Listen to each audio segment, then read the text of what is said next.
it is still the platform right here on Flow 94.9 FM, and we have Barrister Onyebuchi Ememanka, the Chief Press Secretary to the Governor, Abia State Governor, right here as our guest this morning. CPS, let's switch gear now to some other issues. The government equally recently announced plans to build an airport, and this has come with harsh criticism too. CPS, are we truly building an airport in Abia State? Thank you. It's important. I like this question, and it's an opportunity to clear this air once and for all. Okay. Governor Kezi Bazo is a man who is open to investments. If you have followed his activities since he's become governor, he has opened his hands, welcoming people who want to bring their money to come and invest in Abia State. Okay? Now, as an administration, as a government, the governor or the government, his administration, has no plan to build an airport with government funds. Okay. Let that be clear. But that does not mean that if an investor wants to bring his money, sees Abia State from a proper perspective, and sees our state as a place where he can invest his money in an airport, are we going to chase that person away? Dr. Philip Ojaka of Epsom PLC is a name that is known to everybody. Plans to build an airport in Abia State. But you know, the nature of such projects is such that you need the buy-in of the government. You need the support of the government. Both in land acquisition, sorting out of local issues, community issues, tax. So there are certain tax breaks that you can give to an investor to encourage him. So what the government has done is to collaborate, is to assure the investor, look, since you have decided to respond to our incessant calls of investors to come to our state, since you want to build an airport, as a government, we will stand with you shoulder to shoulder. We will support you. We will make sure that everything that you need the government to do for you, we will do it. Okay. But you know, we have a very toxic, an extremely toxic opposition in this state. The only thing they are interested in is bad news about Abia State. I'm telling you. They are doing their work to query some of the... No. The job of the opposition is not to increase toxic levels in public discourse. You, for instance, what has the opposition said about this airport project?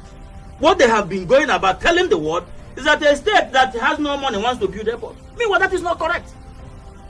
The position is that an investor, I saw the man, I saw Dr. Jacob myself, and had a discussion with him in a company of the Commissioner for Lands. They were supposed to go the next day to look at the site. This is a private investment. But no, it's just like Golden Guinea here. Just like Golden Guinea here. What the government did was to provide support. The institution of government is very powerful. Provide a linkage between the core investor in Golden Guinea and the federal government. So that if there are approvals that need to come from the federal government, the state government, Governor Igbazu, will provide certain guarantees, even to banks. Once there is a clear indication that this investor wants to put money here, since Golden Guinea started, do you know how many people that work there today? When the Golden Guinea project started, what did the opposition people, what were they saying? Did they for one day say anything decent or nice about that project? Today, Golden Guinea is working. People are working there today. You won't hear the opposition say anything about it. But if not for the support, even the core investor himself says it. The day he came to present some the bottles of beer to the governor, he said, "Governor, this is your baby." Okay. Okay. So what and let me say, we will not be intimidated. This government will not be intimidated by rantings of the opposition.